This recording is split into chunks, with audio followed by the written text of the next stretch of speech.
Joining me now is Patrick Wood and his co-author, Courtney Turner. I've never had Courtney on before. We're excited to have her with us tonight on the broadcast. This is a great book. I highly recommend it. I've been talking about it all week. Courtney, welcome to the broadcast. Thanks for being with us. You as well, Patrick. Hi, guys. Thank you. You bet. Hi. Glad to have you here. All right, I want to get right into a few things. I'm asking everybody on the broadcast tonight, and I've been talking about this all week, because the globalists love to predict stuff, as we know. I think, Patrick, you've seen the cover of The Economist magazine. This is, oh, yes, like the globalist of globalist magazines. I think we all know that. I don't know if you have seen this, Courtney. Have you seen this? I have, yes. Isn't this interesting? Isn't it interesting? I always love to say it's really easy to predict the future when you plan it. Well, yeah. And we were talking about the Olympics. Remember when they told us about COVID and the hospital beds and all the nurses and the children, and boom, then COVID happens, right? They love to predict this stuff. All right. So, Courtney, if you've looked at this, what do you see in this that gives you concern? Patrick and I actually talked a little bit about it, and there's so much in there. I can't see it all that well right now because it's small. Oh yeah, we can zoom in. Great. So we have, there was a bunch of syringes. I remember there was like the gaming, the controller tied to the hive mind, right? The brain. I think that's further up. No, that's right there in the dead center, right below the cake, right by the cake. Right below the 250 cake. And that's interesting what they're doing right now with this inter-democracy movement for the 250th anniversary that's tied to the international inter-democracy movement. They've got very big plans there. So what does that mean? What is that? What is that about? Help me understand that. I don't want to go too far into it because it's kind of a rabbit hole, but they're doing all this stuff with this pro-democracy movement, but it's essentially to subvert, because the United States is not a democracy, right? We're a constitutional republic. And so they're doing all of these kind of like soft power influence operations, but a lot of it is technocratic. I wrote an article maybe over the summer, and I called it The Technological Age of Aquarius, it was a technological dream or digital dystopia. And it's essentially, spoiler alert, it's a digital dystopia. But what they're doing is they're using things like quadratic voting, ranked choice voting. It's all of these technocratic technological infrastructure that they claim will give us more democracy, right? You'll have an increased representation, but there's a reason why we have an electoral college and we have a representative structure, because democracy, dissolves into mob rule. It becomes tyranny. So that was not what the founders organized at all, but that's what they're advocating. And they're using these technologies, which also can be very easily manipulated. We've seen that through the elections and whatnot. But that's what they're advocating, is these types of conviction voting. They have a bunch of different names. And so that's just one element of it. But what they're actually using is what they call, it's third way politics. Third way is, comes out of the Fabian socialists. Anthony Giddens wrote the book on third way. And for people to know, remember when Elon was talking about the center and how the left and the right have gotten crazy and they're so extreme. We need to be with the 80% middle. But if you read Anthony Giddens' book, he says that it's a radical center and that it is always left of center, and it has to be for their emancipatory and social goals. And so this is what they're doing. They're using this third way politics, which, Rosa Koire talked about how the UN wants to use communitarianism, which is essentially third way politics. Bush did the compassionate conservatism. So there's this new movement, and what it really is, they're also doing something called Operation Phoenix. It's a plan that RFK is actually at the helm of, and it's a plan to flood Congress with what they call independents, but they're technocrats. All of them are technocrats. So it's a big movement. There's a lot going on there, but now they've got this plan for the annual 250th anniversary of the United States, where they're working on this democracy movement. I don't know how. Well, you know what, you and I have never spoken that I know of until right now, but you and I are keeping up with each other. The Fabian socialist, George Bernard Shaw, The Fabian Window, 1910, Thesis and Antithesis, Idea, Opposite Idea, and have a third option or a third way. I write about this in several of my books, The Third Way. This has now come into the evangelical, so-called Christian world. Some of the folks on the right and the left are embracing a third way option. Socialism, capitalism for a third option, communitarianism, big government, big business, corporate fascism, as we call it. Then you add the technocracy side to it, and now you've really got yourself technocracy. So it all does flood together. I don't know if you noticed this. I noticed it today, and that's the chart in the center of the Economist magazine. I thought yesterday that was a chart of the stock market. Today on the air, I noticed at 1 o'clock, I'm like, you know what? That's a chart of the dollar collapsing, because you have coins on there with Abraham Lincoln. So it's obviously currency. And then below the dollar collapse graph, you have all these dollars falling out, and you have the red cracked big dollar bill sign. They're predicting they have to know what they're doing. They're predicting a dollar collapse in 2026. That's what they're predicting, it looks like. I mean, I'm not saying that's what's going to happen, but they're the ones that say the world ahead 2026, and then you see the dollar collapsing and falling down. And I noticed on the one side is Donald Trump, on the other side is Xi Jinping. You got the swords of it, look like the sword of Islam in the middle. I don't know what's coming with the BRICS, Brazil, Russia, India, China, South Africa. You got Saudi Arabia is involved in all that now, the others. I don't know what's coming. What do you make of all this now, Patrick? Yeah, Courtney, go ahead, Courtney.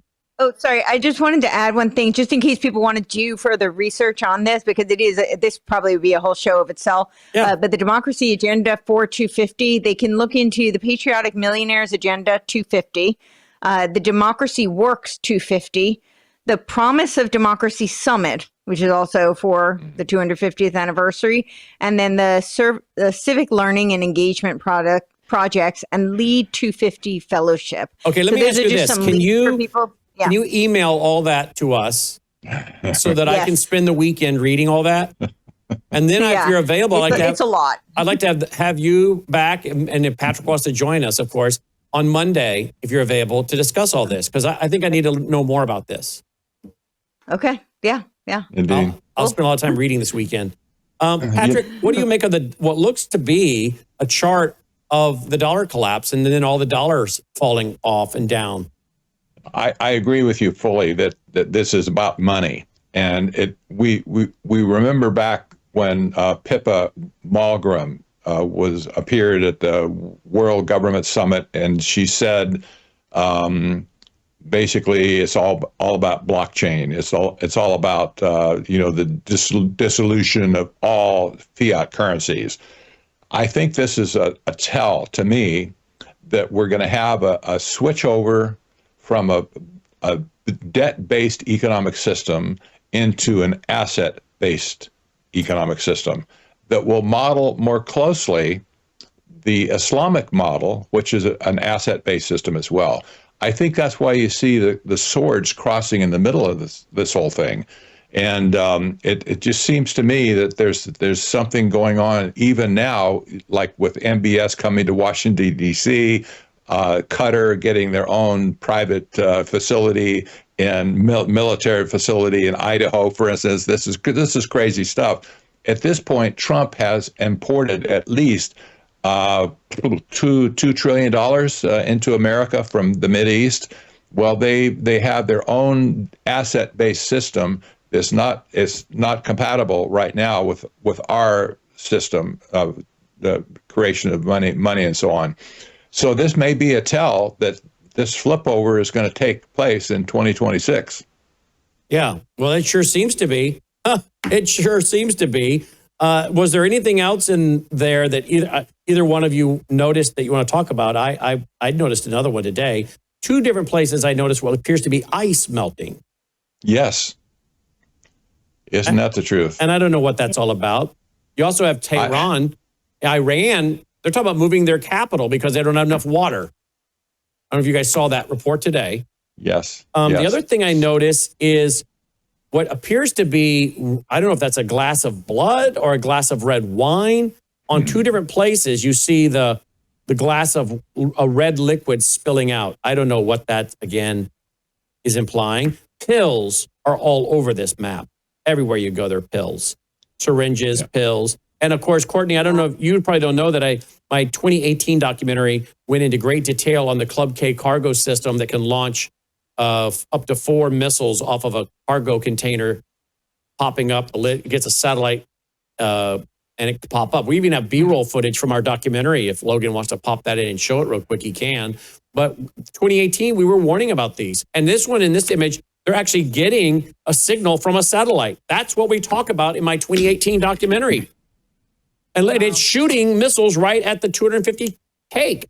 So clearly there's they're predicting some kind of chaos. Underneath it says, geopolitical drift, opportunities for China, after Gaza outlook for the Middle East, beyond Ukraine-Russia's next move, the global economy is a crisis brewing, sporting values, political football, weight loss drugs, the next generation. Maybe that's what all the pills are, is weight loss drugs, but I think it's more than that.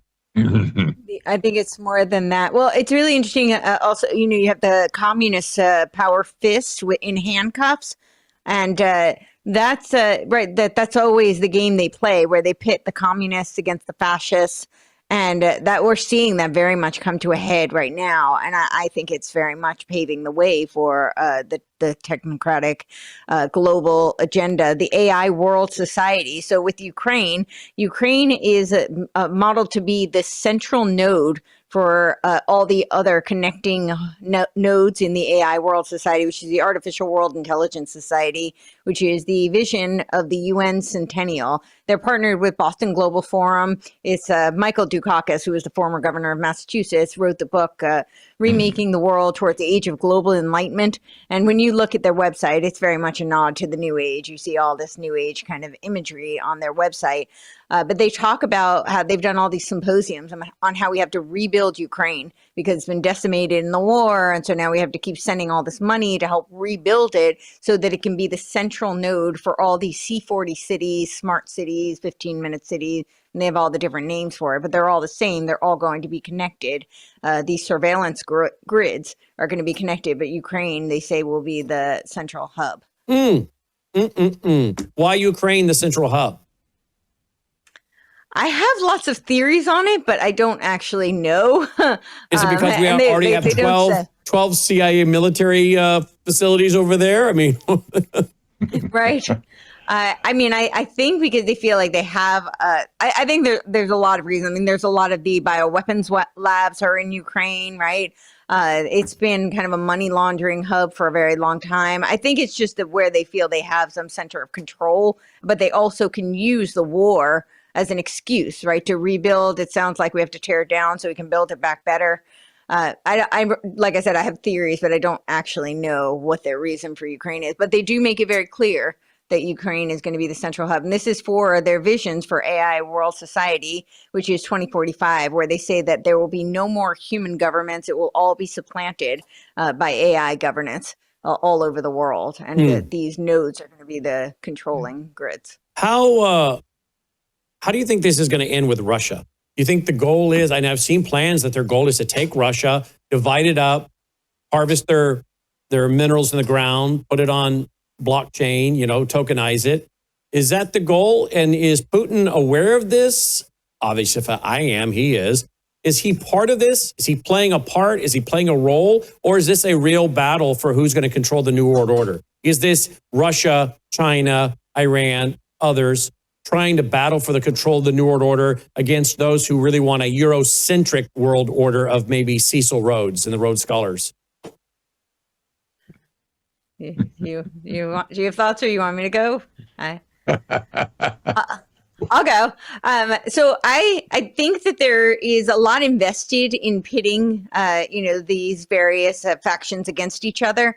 But this idea that, Russia and China and these Islamic states are not vying for power, I think is a huge, I actually think it's a psyop. I don't think it's accurate at all. But I think that we have to look at the reality is that they are playing ball with these globalists. There is a convergence occurring. So while So let me interrupt you there for a second. You think You think Putin's playing a role? I do think he's playing a role. So here's this thing. Don't mistake me. I think Putin is looking out for Russia. He is absolutely looking out for Russia. I think he wants to, if he can do, if he can make Russia the ruler of the world and him at the top, I think he'll do that. I think he does genuinely want to protect Russia, which is what the leader of Russia should do. So I don't fault him for that.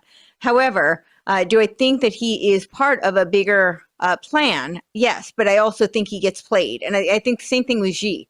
You see them doing this convergence where they're, doing all these negotiations and they're involved in all of these plans with the UN and with these other globalist organizations. However, I think that their hope is that they will be the leaders in that infrastructure. And with China and with Russia too, there is actually some that's tenable because both of them already have so much of a technocratic and surveillance state infrastructure. And China in particular, I mean, they're definitely way ahead of us in a lot of this technology. So for them to think that they might be the leaders in this global infrastructure is not a far-fetched thought. But I think that's what they're hoping. That's why they're willing to work with the globalists and to be a part of fomenting this global infrastructure because they think that they will have a large role in it where they'll have some power. Let's go to another headline real quick. U.S. issues terrifying NOTAM airspace warning as B-52 nuclear bombers conduct attack demo. Venezuela crisis spirals. That's at the Daily Mail tonight. And it's getting out there on social media. It looks like something might be ready to happen in Venezuela. Kind of fits with the magazine cover, war. And of course, if we go to war in Venezuela, we're really battling Iran, China, North Korea, Hezbollah, which is Iran. They're all in Venezuela. And we've been warning since, if you go back in our archives, 2008, 2009, somewhere in there, about missiles in Venezuela, Caracas, northern Venezuela, 1,264 miles as a crow flies to Miami. And I think they have missiles there. I've been saying this for a long time. I don't have any evidence of it other than reports of flights from Iran into northern Venezuela for a long time. We do know that there was a nuclear Russian nuclear bomber that touched down in Venezuela a few years ago. That's in one of my documentaries. So I don't know what all they have there, but I know those countries are represented. I do think that Trump wants the oil. I think there are, what I read the other night, trillions of dollars, something like $17 trillion in assets in the ground in Venezuela. 17 trillion, okay? That's about half of the 37 trillion we have in debt, if you don't add the offline, off record, off the books, unfunded liabilities, which puts us around 200 trillion. But 17 trillion is a pretty good first haul if you want to start tokenizing stuff and putting it on the balance sheet. But are you going to risk World War III with these characters over that? You think, Courtney? And I say characters, I'm talking about Russia and China and Iran. I think I think globalists want World War III. I do too. So, I mean, so I think, and when you talk about Russia, China, Iran, I mean, BRICS is obviously in the conversation. And I think that's a huge part of when you talk about the monetary system. That's where they would like to go. The central banks definitely have a lot to gain from the BRICS agenda. There's a narrative circulating that, BRICS is the pro-freedom and that they're, anti-oligarch. I hear these narratives all the time, and I think they couldn't be further from the truth. In fact, Lucius Trust puts out a biannual newsletter. And in their newsletter, they talked about how the BRICS economy was really the divine economy. So this indicates that, of course, Lucius Trust has consultancy status with the UN. They're part of the Economic Council of the UN.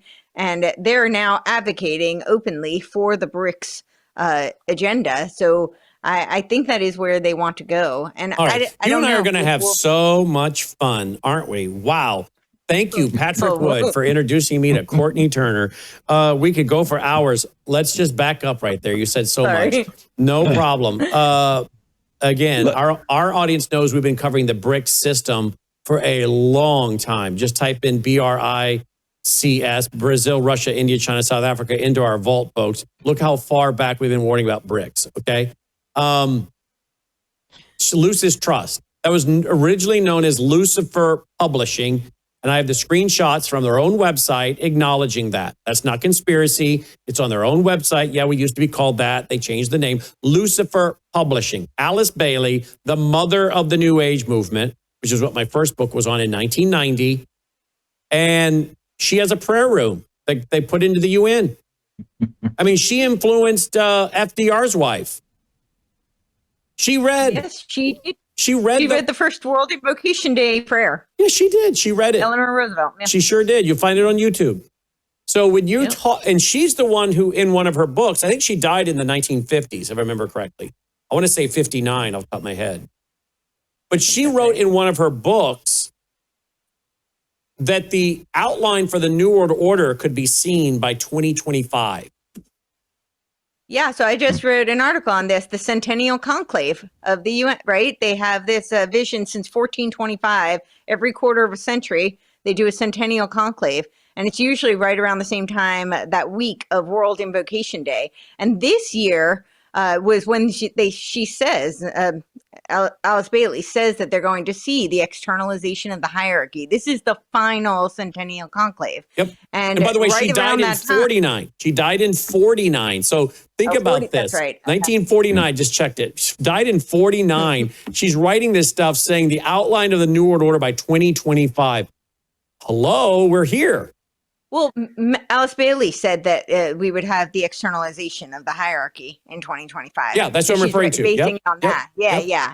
And so, but if you look at that week, and I outlined this all, there's all these, like UN and all of these different meetings. Bilderberg had a meeting. All these globalist organizations had these meetings during that week. And World Invocation Day was that during that week as well. So a lot of these globalist organizations are following along with the spiritual guidance, essentially, of Alice Bailey, whether they know it or not. They're very much aligned. Yeah, the externalization of the hierarchy. I just brought up a PowerPoint. I've done so many shows on her, so I just bring up the PowerPoint, which, by the way, all these PowerPoints are supposed to be in the vault, right, Logan? All these PowerPoints of mine from years gone by are supposed to be in the vault. So when I show you something like this, I mean, look at how long this PowerPoint is on Alice Bailey as I'm scrolling through it. And it's all screenshots, folks, all screenshots to show you what she was writing, what she was saying. So you have access, by the way, folks, to this stuff in the vault to do your own research, show your own family and friends. If you join the vault, then look under our library, look under PowerPoints. Can someone verify that the one on Alice Bailey is indeed in there, please? Since he's going to look, because I don't want to tell people it's there and it's not. If it's not, we're going to get it added. But I've given all this order to my team multiple times to load. But these guys, I give them about 30 things a day to do, and they can't always keep up. But this should be in the vault already, Alice Bailey. But that's her own writings. Okay, guys? I mean, I just love the fact that we can have these conversations. We've never met. We've never talked that I'm aware of. And yes, we're just boom, boom, boom, back and forth. And that's what we've done with a lot of people over the years that we meet, because we're studying the same things. And this is all fact, right? This is all factual. It's actually real. It's not conspiracy. It is a demonic plan, which is very interesting. As we mentioned, the demonic side of it. She obviously was working with the founder of the Theosophical Society, Blavatsky, Madame Blavatsky, who Hitler liked to consult. But we also know that they are big on talking about UFOs. Now, they're not for those things. They're big. I don't know what that was. They're big on the UFOs, too. And they're just obsessed with the idea of UFOs. And again, I don't know where you come down eschatology-wise, end-time beliefs-wise. But I'm telling you, if you hold to a pre-tribulation rapture and they remove the church, voila, these people are going to be... Here's the New Dawn website. Aliens are us from the future. That's one of their headlines. It talks about, are your ancestors extraterrestrials and spiritual forces and entities? I mean, they're big into all this, Courtney, as you well know. Yep, they're huge into all of this, and it's their guiding light, as love and light would have it.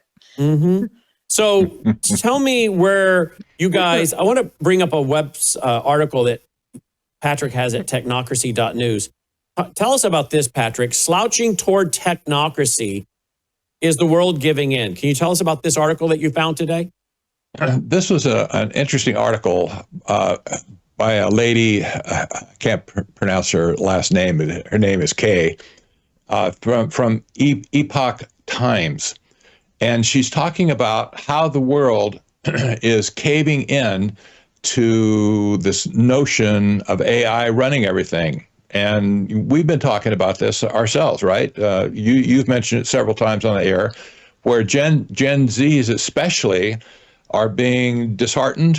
They're angry, not a mob yet, but they're gravitating towards things like in New York City, and Seattle now has its own problems with the socialists. And she's explaining what the dynamic is.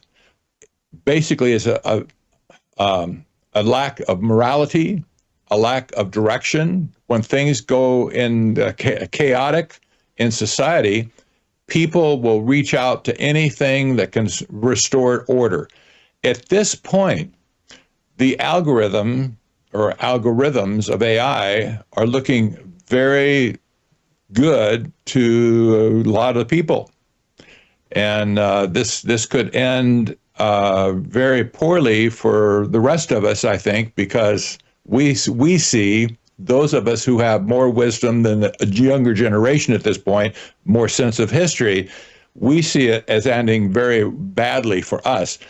But they don't see it. They have no history of what's going on, and they're at risk to falling into technocracy. And I thought I just found this article refreshing. The lady writes very in a very direct, pithy way to make her points.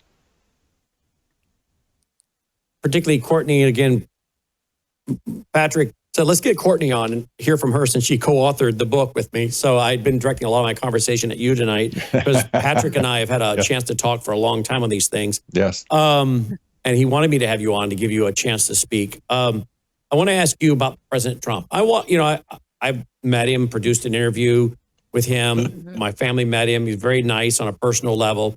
He never talked about himself. He was very attentive to my team, picked up on my kids' names right away. Was very, very, because my son is our vice president of operations. My daughter was with me. My wife was with me. He just was as laid back, down to earth, complimentary, kind, gracious, very normal man. There was only a few of us in the room, and we were at Mar-a-Lago for 11 and a half hours from the time we pulled in to the time we left.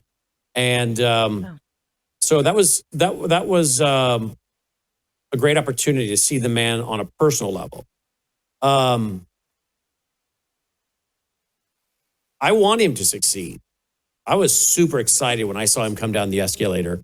My wife handed me coffee that morning. I sat up and propped up, and I think it was working from the bed that morning, as I used to do a lot, but I don't do as much anymore because I bought a puppy, and she demands I get up and get out and get her going. But for years, I had the habit of starting out the first several hours of the day studying and working from bed. And so I propped up to watch this happen as I'm studying, and she hands me a cup of coffee, and she said, "What do you think of this?" I said, "I'm all for it. If this guy just comes in, and if all he does is destroy the Republican Party as we know it, that'll be great. And we can rebuild it with a real grassroots movement." So I wanted Trump to succeed. I was pretty happy with his first term. But this second term, man, I'm just very confused, very troubled. But on a personal level, I like the guy, and I appreciate his scrappiness and his love of his family, and, telling his kids stay off cigarettes and drugs and alcohol and work hard. And so there's a lot of things I can say complimentary about President Trump without endorsing everything he's ever said or done. He wouldn't endorse everything I've ever said or done either. So that's fair enough, right? Public figures can appreciate things about each other, whatnot. So all that to say to anyone who says I'm anti-Trump, I'm not anti-Trump. I'm still not anti-Trump. I want him to succeed because I want the country to succeed. But I feel like the man's been taken in, and maybe I'm still trying to be gracious. I think others would say he's not been taken in. He knows exactly what he's doing. What say you in our closing minutes about Trump? Does he know what he's doing? Has he been taken in? Is he being deceived? What are your thoughts? Is he going to be the one? Leo Holman and I said our concerns are, I think Patrick did too, before he came in the second time, is are the globalists going to let him in to be the man that sells us the new central bank currency? Are they going to let it all collapse on him and shift us to the new system on his watch? I mean, that's what we were saying before he was elected. What are your thoughts on all that? Well, there's a lot to unpack there. So I will just start by saying, yeah, I'm rooting for him to succeed. I want the country to succeed. Yes. But regardless, I think it's actually not that relevant, because I think we've come to this kind of notion that the president is supposed to have so much power. And this is actually what the Dark Enlightenment is advocating. They want a CEO-style monarch dictatorship. Our country was never supposed to be a dictatorship. There's the checks and balances of the three branches, and it's self-governance. That means that we, the people, have a civic duty. We actually have some responsibility here. So we are supposed to govern ourselves. And we've very much strayed so far away from that concept. And so we get into these binary kind of thought processes where we glorify or vilify people. And so Trump is either our savior or he's the demon running everything. And I think that neither of those is actually accurate. I don't think he's supposed to be our savior, and I don't think he's necessarily like the one we can pin all the problems on. My concern is more, what are they doing? What is the administration doing? So whether or not he's read in on the plan, I'm not sure how much he understands technocracy or he doesn't, if he knows that this is. I think he looks at things in a very from what I can see, and I don't know the man personally, but what I can see is I think he's very pragmatic. He's a businessman. Mm-hmm. He's looking at things from an efficiency perspective, which is what technocracy is selling. It's what the Dark Enlightenment is selling. It's what a lot of Silicon Valley is selling right now. So he's looking at short-term kind of problems, solution-oriented mindset. And I think he also has a very fiscally oriented mindset. So he has personally, him and his family, a lot to gain. He himself has a meme coin. We do talk about that in the book. So I think there's some incentivization, and I think they've sold him a narrative which he has bought into. And unfortunately, whether or not he is, aware or unaware is actually irrelevant to me. To me, what is relevant are what are the ramifications of these policies? What's the ramifications of this philosophy, this Dark Enlightenment philosophy? What happens when we completely deregulate AI and we subscribe to an accelerationist mindset? What happens if we allow him to become the CEO monarch that Curtis Yarvin wrote we should have him be? Those are the things I'm concerned with.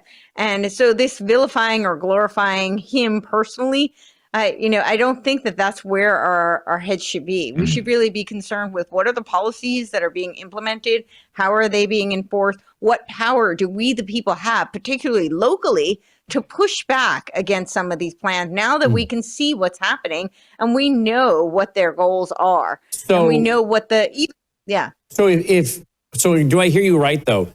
Are you saying if he were to listen into this conversation, he wouldn't understand half of what we're saying because he hasn't gone that deep? He wouldn't understand half of what we're talking about right now. Is that what you're saying? I don't know. I don't know how much he's aware, how much he's unaware. What I'm saying is it's less important to me. What's important to me are what are the policies and what are the ramifications of those policies. He's not a dictator. We, the people, have some responsibility. We should not be abdicating all of our responsibility to the president or even to Congress, right? We should be taking some responsibility personally. What's going on locally? There's so much we can do to push back against this insidious agenda. You bring up a great point. And the fact that we talk so much about the federal government shows that we're out of whack. Because the founders, I don't think ever would have anticipated that our country would be so obsessed with talking about Washington, D.C. I think they'd be shocked at how much we talk about the federal government, because I think they wanted government to be local and state. And I think they would be just appalled that all of our shows, all of our news is directed toward Washington, D.C. Yes, and I think also this whole idea of putting Trump at the head, the head of everything, the epicenter, is playing right into the hands of the Dark Enlightenment. They want him to be the CEO dictator. That's what they want. So let's not feed into that. We need to start taking some responsibility back, some power back to the people, and not in a, fist power to the people Right. kind of way, but in a local civic duty and taking responsibility individually. That's what we need to be doing.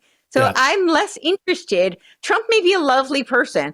Maybe he's read in on this and he's selfishly, advancing some agenda. I don't know. I'm not privy to those conversations. My impression is that he is a good guy personally, and I think he's rooting for America. Unfortunately, what he's doing is destroying America. Some of these plans that he's allowing and that he's signing off on are leading to this destruction of the very founding of this country. So I'm not concerned with him personally. I'm concerned with what he does. And I think we need to be taking some power back. And that's up to us. That's not, the government is never going to give power to us. We need to take it, and we need to take it locally and individually. And we need to take it at the state level with the 10th Amendment of the U.S. Constitution. Yep. We got more to do. More conversations next week, Courtney, if you're available. Send us over the email of all those other websites. I'll study those over the weekend. Wow. She's the co-author of this book with Patrick, The Final Betrayal. I've been bragging on it and reading from it all week, as you guys know. Everyone should read it. Available at Amazon, The Final Betrayal. You also saw her website, CourtneyTurner.com, up there. And then, of course, Patrick is Technocracy.news. Guys, fascinating conversation. Thanks for making time for us tonight. My pleasure. Thank you so much. Thank you, guys. We're going to talk again soon. Wow. Excellent. All right, guys, we're going to be right back after this very short break.